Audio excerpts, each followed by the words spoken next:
தமிழகம் முழுவதும் உள்ள சீமை கருவேல மரங்களை அகற்ற உயர்நீதிமன்ற மதுரை கிளை உத்தரவு பிறப்பித்துள்ளது. இது தொடர்பான வழக்கில் மதிமுக பொதுச் செயலாளர் வைகோ நேரில் ஆஜராகி வாதிட்டார்.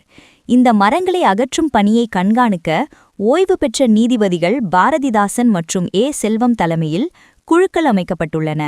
மரங்களை எவ்வாறு அகற்றுவது என்பது குறித்து 39 முக்கிய வழிகாட்டுதல்களை நீதிபதிகள் வழங்கியுள்ளனர். கேரளாவைப் போல தமிழகத்திலும் முள்மரங்களே இல்லாத நிலையை உருவாக்க வேண்டும் என நீதிமன்றம் அறிவுறுத்தியுள்ளது.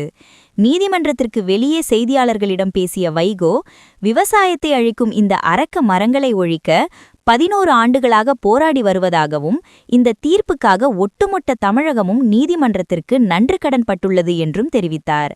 மேலும் தேர்தல் முடிந்தவுடன் தாமே நேரடியாக இப்பணியில் ஈடுபடப் போவதாகவும் அவர் கூறினார். கட்சி பாகுபாடின்றி மக்கள் அனைவரும் போர்க்கால அடிப்படையில் சீமை கருவேல நச்சு மரங்களை தமிழ்நாடு பூராவிலும் விவசாயத்தை அடியோடு அழிக்கின்ற வகையிலும் சுற்றுச்சூழலை நாசமாக்குகின்ற வகையிலும் பற்றி படர்ந்து எதிர்காலமே விவசாயிகளுக்கு சூரியமாகிவிடும் என்ற அந்த ஆபத்தை உணர்ந்து 11 ஆண்டுகளுக்கு முன்னர் நான் சென்னை உயர்நீதிமன்றத்தின் மதுரை கிளையிலே நீதியரசர் செல்வம் அவர்களின் அமர்விலே என்னுடைய ரிட் மனுவை பார்ட்டியின் பிரசராக தாக்கல் செய்தேன்.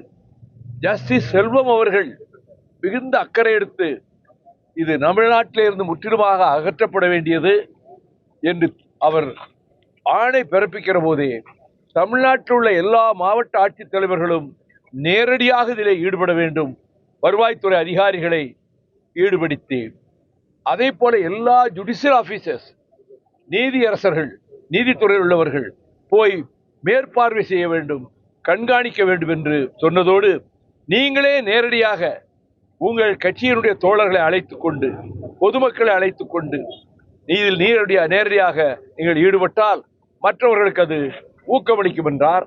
அதுபோல 9 மாவட்டங்களில் காலை 7 முதல் இரவு 7 மணி வரையிலும் கடப்பாறை, ரம்பம், அதை வேரோடு கிள்ளி எறிவதற்கு தேவையான சாதனங்கள் அவற்றை வைத்துக் கொண்டு நான் ஈடுபட்டேன்.